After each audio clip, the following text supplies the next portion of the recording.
जावेद खान सिर्फ 15 साल का छोटा सा बच्चा था। उसे क्या मालूम था कि शादी क्या होती है। वह क्या सराहे मेरे उस हुस्न को। मैं इन्हीं सोच में गुम थी कि वह अचानक कमरे में दाखिल हुआ।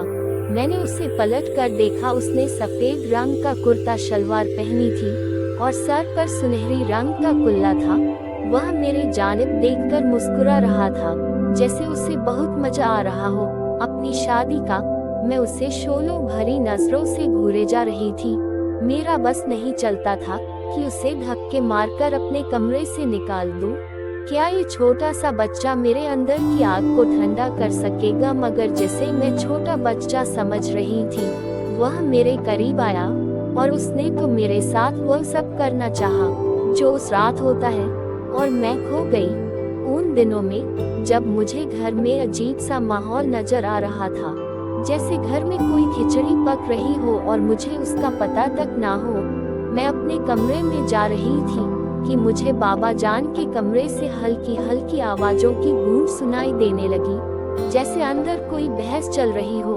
मैंने दरवाजे के साथ कान लगाकर सुनना चाहा।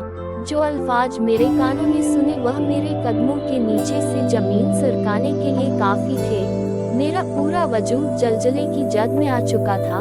मुझे लगा शायद मैंने कुछ गलत सुना है। अंदर अम्मी जान बाबा जान से कह रही थी कि माहिरा अब 25 साल की हो चुकी है। उसकी शादी के बारे में आपने क्या सोचा है? आजकल हमारे घर में इधर उधर से काफी ज्यादा रिश्ते आ रहे हैं। मेरी बेटी भी तो इतनी खूबसूरत है, बिल्कुल चांद का टुकड़ा है। उसके लिए तो कोई शहजादा ही होना चाहिए। अम्मी जान की बात सुनकर मैं बाहर खड़ी मुस्कुराने लगी। मेरे दिल में गुदगुदाने वाले ख्याल जन्म लेने लगे। मैं बहुत जल्दी अम्मी जान को अपनी पसंद के बारे में बताने वाली थी, क्योंकि मैं एक लड़के से प्यार करती थी। समीर एक बहुत बड़े बिजनेसमैन का बेटा था। वह हमारे ही स्टैंडर्ड का था। बाबा जान बिल्कुल भी इनकार नहीं करेंगे। मगर बाबा जान की बात सुनकर तो जैसे मेरी मुस्कुराहट वहीं थम गई। मुझे लगा शायद मुझे कुछ गलतफहमी हुई है। बाबा जान अम्मी जान से कह रहे थे कि क्या हो गया है सुमैया, तुम अच्छी तरह से जानती हो कि हम सैयदजादे हैं और अपनी बरादरी से बाहर अपनी लड़कियों को नहीं भी आते। और फिर माहिरा तो हमारी इकलौती वारिस है। तुम्हें क्या लगता है मैं अपनी करोड़ों की जमीनें जायजा किसी और गैर बरादरी को सौंप दूंगा? अम्मी जान हैरत से बाबा जान को देखने लगी और कहा कि फिर क्या करोगे, क्योंकि हमारे खानदान में तो कोई लड़का माहिरा के जोड़ का नहीं है। आप क्या सोच रहे हैं? आपके दिमाग में क्या चल रहा है? अम्मी जान ने तजासुसु भरे अंदाज में बाबा जान से पूछा। तो उन्होंने कहा कि तुम इतनी भोली और मासूम हो सुमैया। घर में लड़का मौजूद है और हम अपनी लड़की को बाहर बयाने का क्यों सोचे?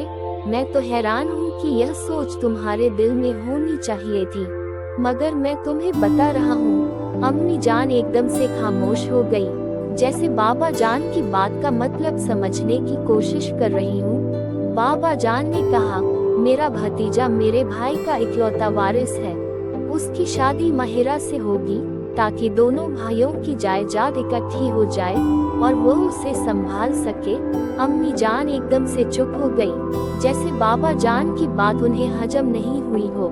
लेकिन वह आगे से कोई भी एतराज करने की हिम्मत नहीं जुटा पा रही थी और मैं बाहर ही खड़ी थी, जैसे मेरे जिस्म से जान निकल गई हो। बाबा जान ने सोचा भी कैसे, शावेज तो मेरा छोटा भाई था।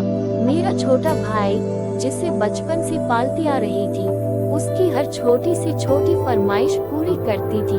मैंने तो कभी ख्वाब में भी नहीं सोचा था कि मेरी किस्मत मेरे साथ इतना बड़ा मजाक करेगी। मुझे लगा शायद मेरे कानों ने कुछ गलत सुना है, या शायद बाबा जान बहक गए हैं। मगर ना मेरे कानों ने कुछ गलत सुना था, न ही बाबा जान बहके थे, क्योंकि उनका शुरू से ही यही प्लान था। सिर्फ मैं ही इससे बेखबर थी। मेरा बस नहीं चल रहा था कि मैं क्या कर डालूं। मगर मैं अपने खानदान को भी अच्छी तरह से जानती थी और बाबा जान की अकड़ना और जिद के सामने कोई भी नहीं टिकता था। वह एक बार जो करने की ठान लेते वह करके ही छोड़ते थे। मगर मैं भी उन्हीं की बेटी हूँ। मैं ऐसा हरगिज नहीं होने दूंगी। मैं अपनी जिंदगी के साथ इतना बड़ा मजाक नहीं होने दूं। मैं एकदम गुस्से की हालत में बाबा जान के कमरे का दरवाजा खोला और कमरे में दाखिल हो गई। अम्मी जान और बाबा जान मुझे देखकर एकदम से परेशान हो गए।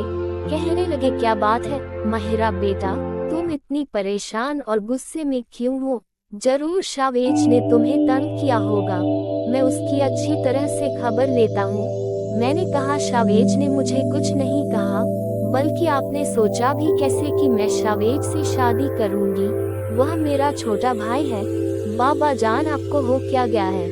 मैं उससे 10 साल बड़ी हूँ। बाबा जान मेरी एकदम से शक्ल देखने लगे, जैसे उन्हें ये गुस्ताखी पसंद नहीं आए हो, मगर मैं उनकी ही बेटी थी, इसलिए वह अपनी जगह से उठे मेरे सामने आकर खड़े हो गए। प्यार से मेरे कंधों पर हाथ रखा और कहा, माहिरा, तुम्हारे बाबा जान तुमसे बहुत मोहब्बत करते हैं। वह चाहते हैं कि तुम हमेशा उनकी नजरों के सामने रहो। शावेज भी मेरे भाई की निशानी है। मैं उसे भी किसी गैर कबीले में ब्याने का सोच भी नहीं सकता। मुझे हैरत है कि तुम्हें और सुमैया को ये बात क्यों नहीं पता चल सकी, क्योंकि हमारे खानदान में तो हमेशा ऐसा ही होता आया है और यह उम्र का तकाजा इतना कोई मायने नहीं रखता। शावेज 2-3 साल बाद गबरू जवान बन जाएगा। देखना, वह तुमसे भी बड़ा दिखने लगेगा और वही हमारी जायजा को संभालेगा। वह हमारा गद्दी नशीन है। बाबा जान की बातें सुनकर मैं जलजले की जद में आ चुकी थी। जो जरा सा शक भी मेरे दिल में बचा था वह भी खत्म हो गया। मैंने कहा, बाबा जान, मेरे साथ इतना बड़ा जुल्म ना करें। मैं ऐसा नहीं चाहती। मैंने शावेज के बारे में ऐसा कभी भी नहीं सोचा। बाबा जान ने कहा, मुझे तुम पर फक्र है कि तुमने अपनी नजरों की हिफाजत की है, मगर अब तुम शावेज के बारे में सोचना शुरू कर दो, बल्कि अभी रहने दो। ऐसा करते हैं कि पहले तुम्हारी शादी हो और उसके बाद तुम उसे अपना शौहर तस्लीम कर लेना। बाबा जान को शायद ये गुड्डे गुड़िया का खेल लग रहा था। वह किसी की जिंदगी के साथ इतना बड़ा मजाक कैसे कर सकते हैं? और जब शावेज को पता चलेगा तो वह क्या सोचेगा? वह तो मुझे आप ही जान कहता है।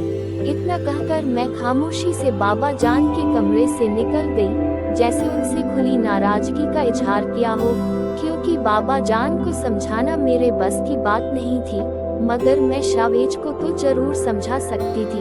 मैं उसे ढूंढते हुए उसके कमरे में गई।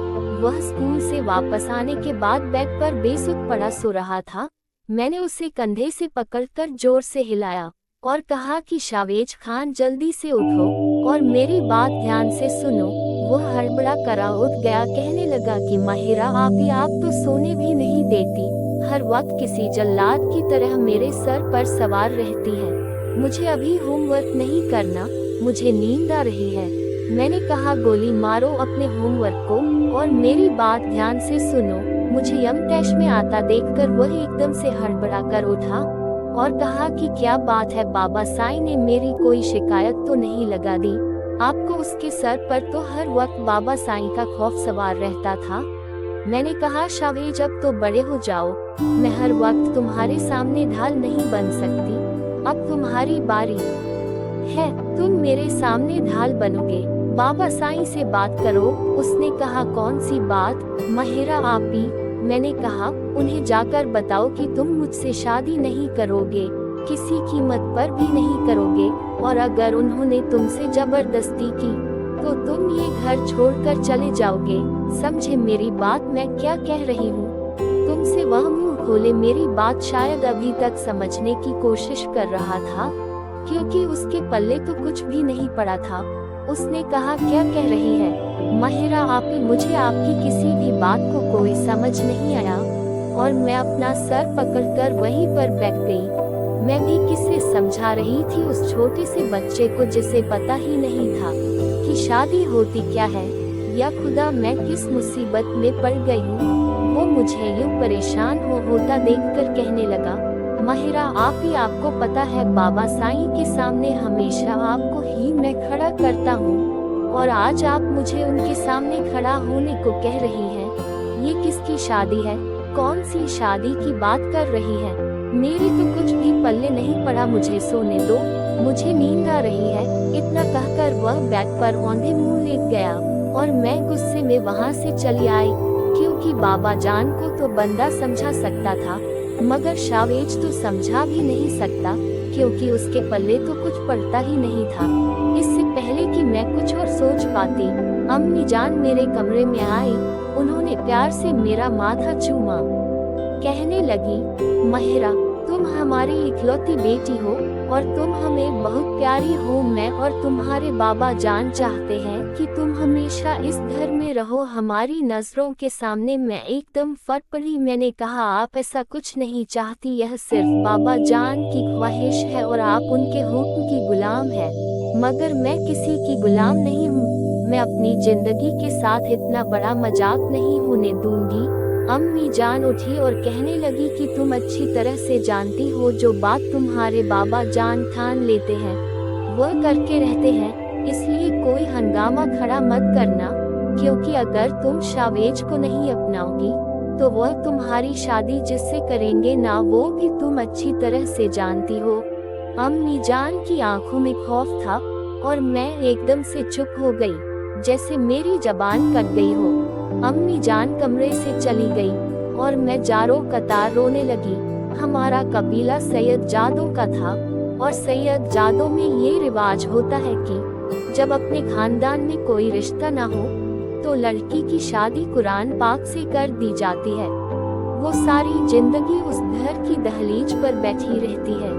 ये जिंदगी उस लड़की के लिए सजाए मौत से भी बदतर होती है, क्योंकि अल्लाह ने औरत को ऐसा बनाया है कि उसे एक मर्द ही मुकम्मल कर सकता है। मगर यह जाहिल रस्मों रिवाज जात बिरादरी के चक्कर में आकर लोग औरतों के साथ इतना जुल्म करते हैं कि उन्हें एहसास ही नहीं होता कि औरत के भी कोई एहसास होते हैं।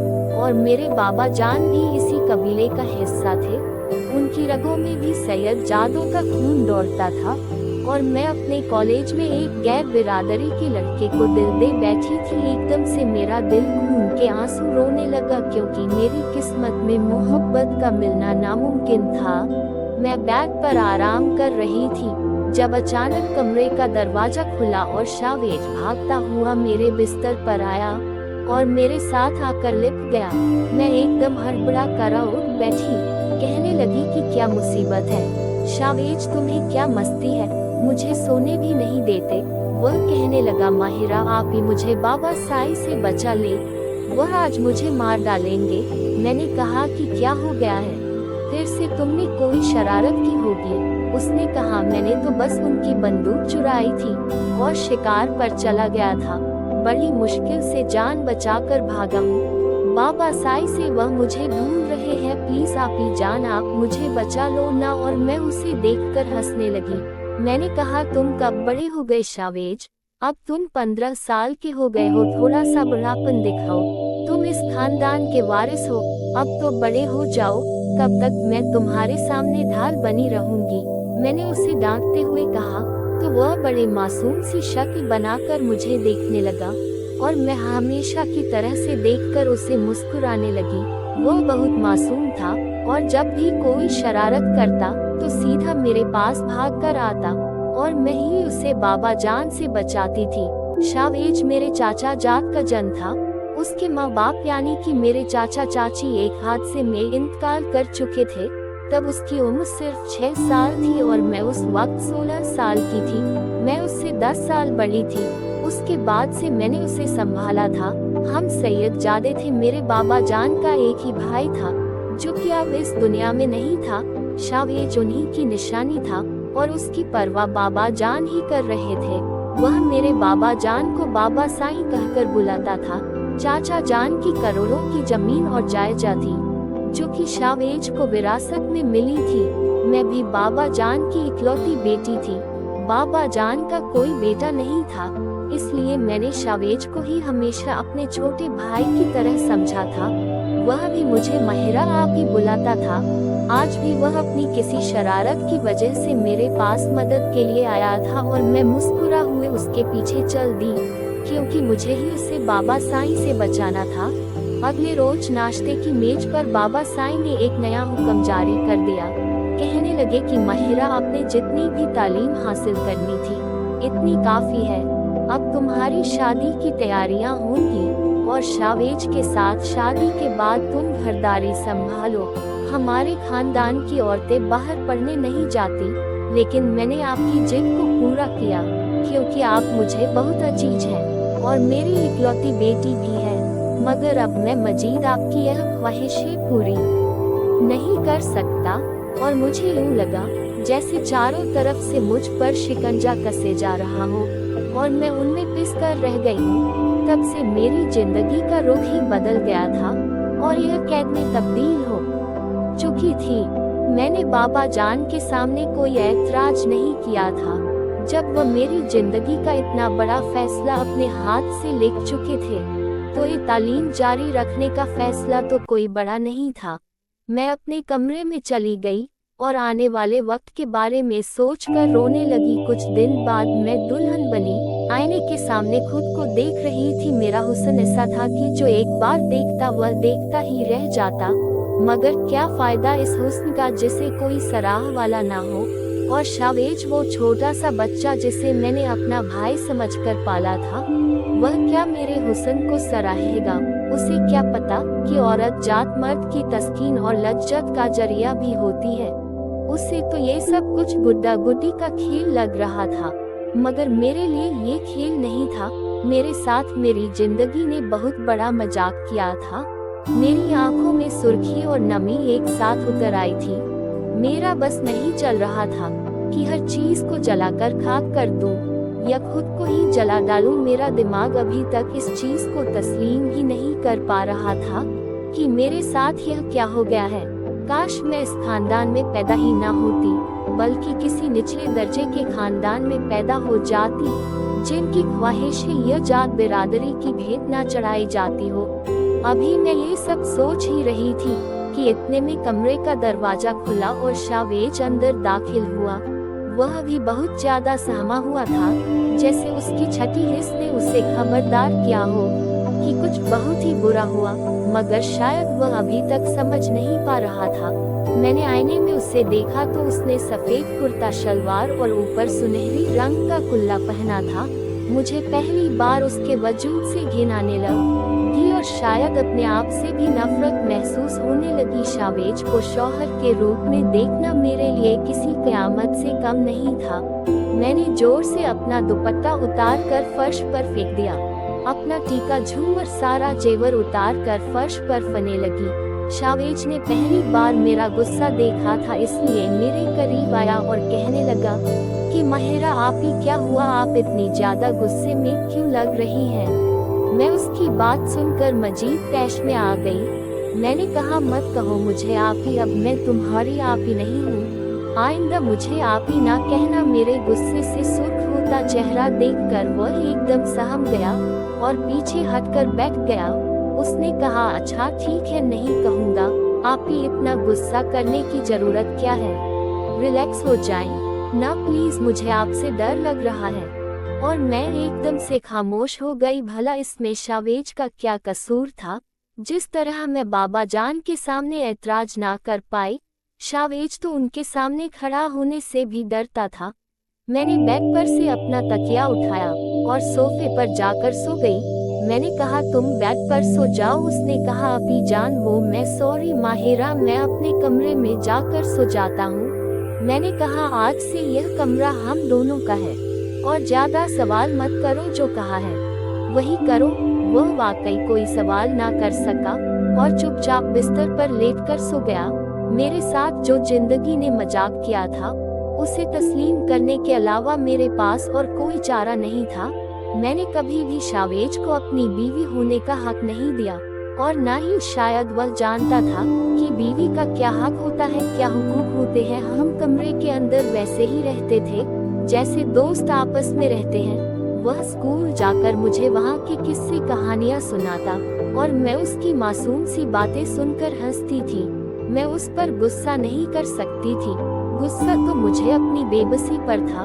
वह मुझसे पूछता था कि माहिरा, आप कॉलेज क्यों नहीं जाती? आपने कॉलेज जाना क्यों छोड़ दिया? मैं उसकी तरफ उदास नजरों से देखती, कहती, बस पढ़ लिया मैंने कॉलेज, अब मजीद तालीम हासिल नहीं करनी। शायद मेरी किस्मत में इतना ही पढ़ना लिखा था, लेकिन तुम फिक्र मत करो, मैं तुम्हें बहुत आगे तक पढ़ाऊंगा, को पूरा करूंगी जो मुझसे छीन ली गई। मैं नहीं चाहती कि तुम भी वैसा जुल्म और ज्यादती सहो जैसा मैंने सहा है, क्योंकि औरतों की किस्मत में जुल्म सहना ही लिखा है। मगर मर्द हो तुम, तुम्हें अपने हक के लिए लड़ना आना चाहिए। वो मेरी जानिब देखकर मुस्कुरा देता, जैसे अभी तक उसकी सोच इतनी पुख्ता नहीं हुई हो कि वह इन बातों का मतलब जान सके। शावेज ने मैट्रिक तक तालीम हासिल करने के बाद बाबा जान से इजाजत ली कि अब वह कॉलेज जाना चाहता है। बाबा जान ने कहा कि इतनी पढ़ाई काफी है, अब तुम जमीनों के मामलात संभालो, क्योंकि मैं बूढ़ा हो रहा हूँ। यह एक ऐसी बात थी जिस पर मैंने खूब ऐतराज किया था। मैंने कहा, बाबा जान, शावेज आगे पढ़ेगा, जितना उसका दिल चाहेगा उतना पढ़ेगा, क्योंकि जमीनों के मामलात संभालने के लिए तालीम भी बहुत जरूरी होती है।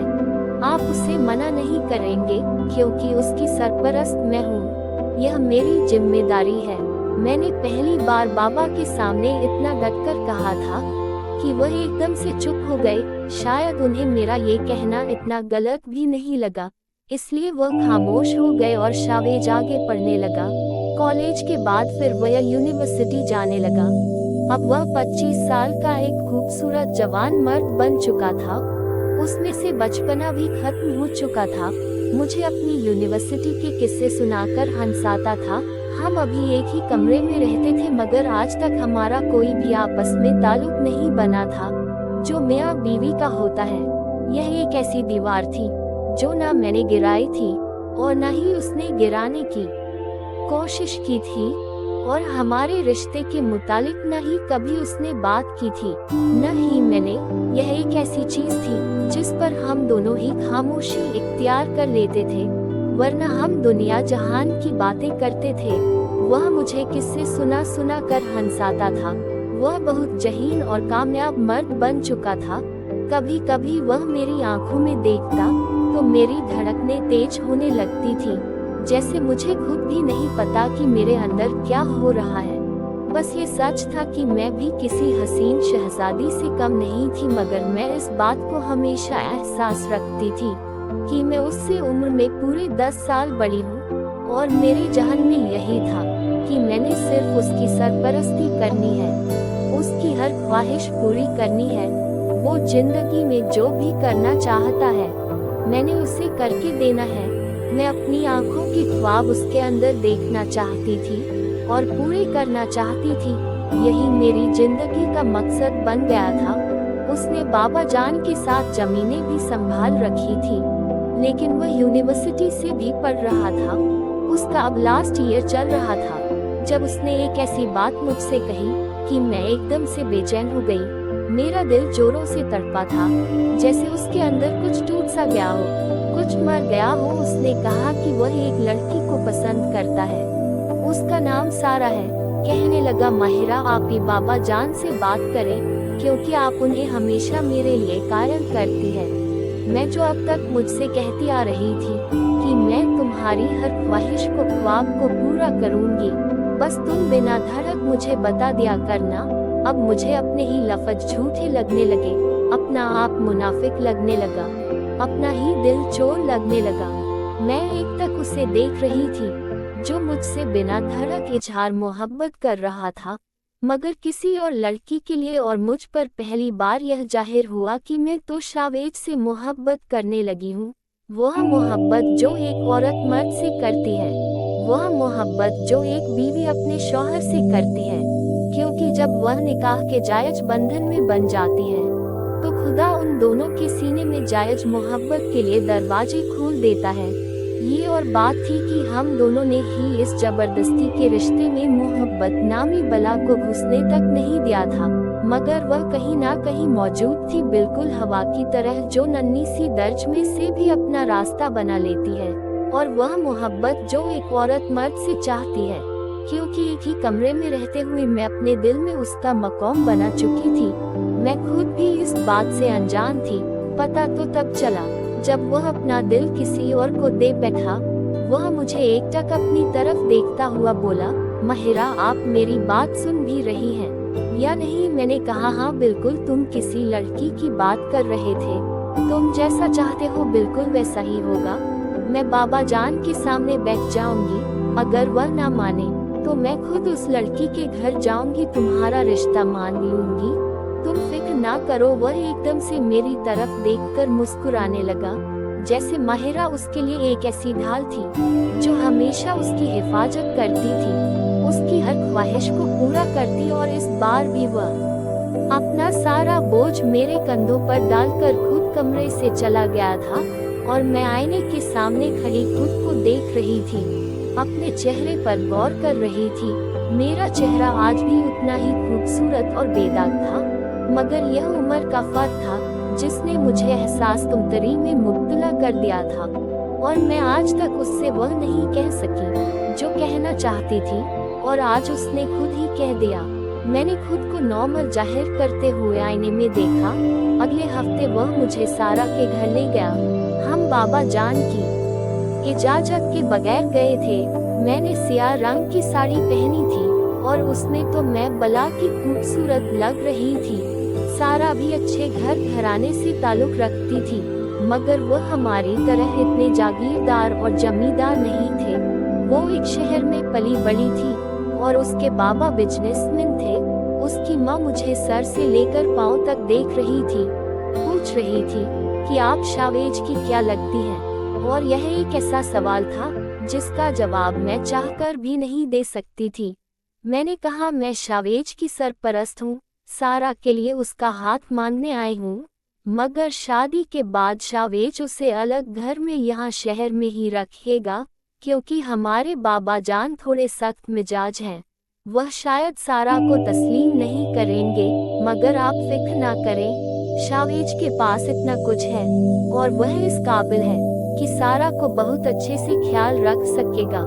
वह मुस्कुराने लगी, जैसे वह खुद भी यही चाहती थी कि सारा शादी के बाद गांव ना जाए, बल्कि शहर में ही रहे। लड़कियों के माँ बाप तो ऐसा ही रिश्ता चाहते हैं कि उन्हें अकेला लड़ मिल जाए। उन्हें इस रिश्ते पर ऐतराज ना हुआ। मैं घर वापस आई तो शावेज बेचैनी से मुझे देख रहा था। मुझसे कहने लगा, क्या कहा उन्होंने? मैंने कहा उन्होंने साफ इनकार कर दिया। कह रही थी कि शावेज मुझे बिल्कुल अच्छा नहीं लगता। वह एकदम से उदास हो गया, जैसे उसका दिल टूट सा गया हो। तो मैं उसकी तरफ देखकर खिलखिला कर हंसने लगी कि भला मेरे शावेज को कोई इनकार कैसे कर सकता है। वो लड़की तो बहुत खुशकिस्मत होगी जो तुम्हारी जिंदगी में शामिल होगी। ये सुनकर वह एकदम से खामोशी से मुझे देखता रहा, जैसे कुछ कहना चाहता हो मगर कह नहीं पा रहा हो। मैंने कहा, ऐसे क्या देख रहे हो? उसने कहा, तुम मेरी जिंदगी में किसी बहार से कम नहीं हो माहिरा। मैं तुम्हारी बहुत रिस्पेक्ट करता हूँ और जो मकाम मर्तबा इज्जत मेरे दिल में तुम्हारे लिए है, वह किसी और के लिए नहीं हो सकती। मैं एकदम खामोश हो गई कि काश 2 लफ्ज मोहब्बत के बोल देता तो सारा झंझट ही खत्म हो जाता। मेरे दिल में सरदाह भरी थी कि काश वह जान जाता कि मेरे दिल में उसका क्या मकाम बन चुका है, मगर मैं उसे बताना नहीं चाहती थी। अगले महीने शावेज और सारा का निकाह तय हो गया था। उसने शहर में एक अपार्टमेंट भी ले लिया था जिसमें वह सारा को रखना चाहता था। वह ज्यादातर शहर में ही पढ़ाई के सिलसिले में रहता था, इसलिए बाबा जान को शक भी नहीं हुआ था और हम उन्हें बता भी नहीं सकते थे। निकाह के दिन मैंने सफेद रंग का अनारकली लिबास पहना था और मेरा हुस्न ऐसा था कि फूटा पड़ रहा था।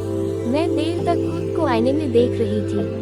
मैंने सफेद रंग के झुमके पहने तो पीछे से शावेज आया, मुझे कंधों से पकड़कर मुझे साथ लगाए। कुछ देर के लिए मुझे यूं ही देखता रहा। मैं यूं उसके करीब होने पर एकदम से बौखला गई थी। मेरा दिल इतनी जोरों से धड़का लगा था। मुझे लगा मेरी चोरी पकड़ी जाएगी। मैंने खुद को नॉर्मल करते हुए कहा, पीछे हटो, मुझे तैयार होने दो, हम लेट हो रहे हैं। उसने कहा, कहाँ जाने की तैयारी कर रही हो? मैं उसके बेतुके सवाल पर चिढ़ गया। मैं गुस्से से बोली कि आज तुम्हारा निकाह है, सारा तुम्हारा इंतजार कर रही होगी। वह एकदम से बोला, और जो इंतजार मेरी माहिरा आज तक कर रही है उसका क्या? इस सवाल पर एकदम से मेरा हाथ वहीं रुक गया। मैंने कहा, क्या मतलब? मैं एकदम उसकी जाने पलटी। झुमका शायद कानों के सुराख में जाने का नाम ही नहीं ले रहा था, मुसलसल दर्द कर रहा था। उसने आहिस्ता से मेरे हाथ से वह झुमका लिया और मेरे करीब आ गया। उसकी कुर्बत का एहसास इस कदर शदीद था कि मेरा जिस्म कँपाने लगा था। उसने मेरे बालों को कानों के पीछे किया, झुमका बड़ी आराम से मेरे कानों में पहनाने लगा, जैसे उसे कहीं जाने की कोई जल्दबाजी ही ना हो, जैसे उसे झुमका पहनाने के अलावा इस दुनिया में और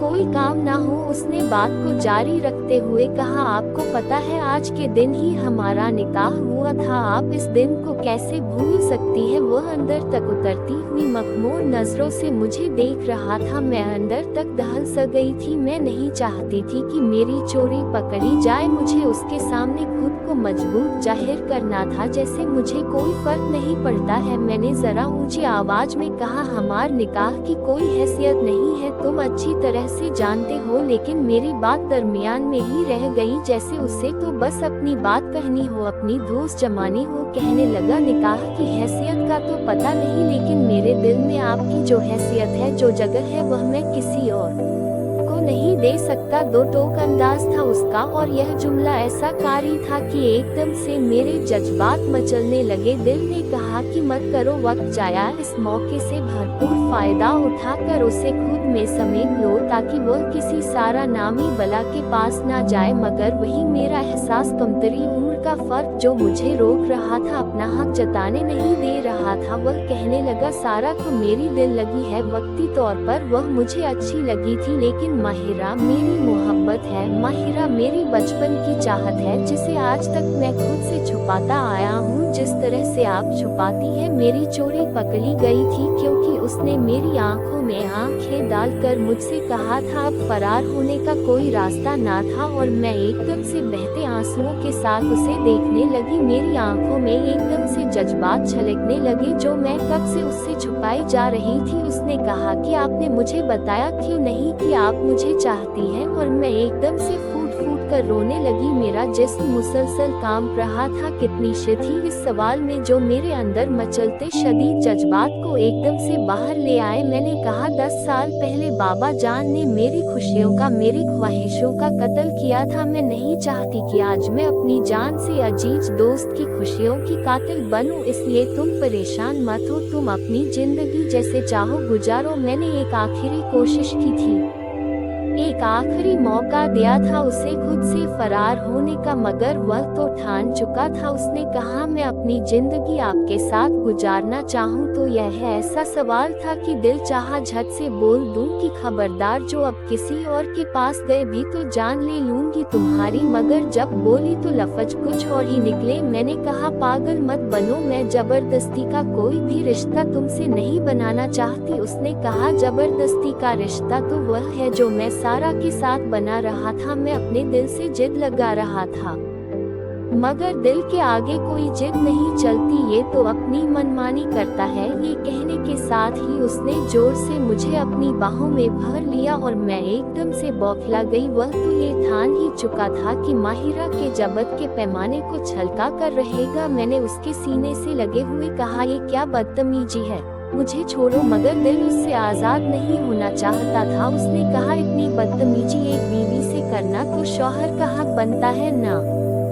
क्या इतना हक तुम मुझे नहीं दोगी? उसने मेरे कान के पास सरगोशी की और मेरे कानों की लौ सुर्ख पड़ने लगी। उसने पहली बार मुझे अपनी बीवी होने का हक दिया था और अपना हक जताया था। मेरा दिल ऐसे था जैसे सीने से बाहर आ जाएगा। मैं उसकी मजबूत बाहों में बुरी तरह से कांप रही थी। उसने बेइख्तियार मेरे माथे पर बोसा दिया, कहने लगा, मैं 4 दिन की मोहब्बत के पीछे इस मोहब्बत से कैसे दस्तबरदार हो जाऊं जो बचपन से ही मेरी झोली में डाल दी गई है और जिससे मैं अब तक बेखबर था। आज खबर हुई है तो मैं अपने आप को संभाल नहीं पा रहा। मैं आपसे बहुत मोहब्बत करता हूँ माहिरा, वादा करता हूँ आपको इतना प्यार दूंगा आपकी जिंदगी भर की महरूमा और टूटे ख्वाब फिर से जुड़ जाएंगे। ये शावेज खान का अपनी बीवी से वादा है और मैं उसकी बातें सुनकर दिल ही दिल में खुदा का शुक्र अदा कर रही थी जिसने मुझे मेरे सब्र और रियाजत का अजर शावेज खान की सूरत में दिया था। तो दोस्तों, ये थी आज की कहानी। आपको कैसी लगी हमें कमेंट में जरूर बताएं। वीडियो अच्छी लगे तो लाइक करें, शेयर करें, सब्सक्राइब करें। धन्यवाद।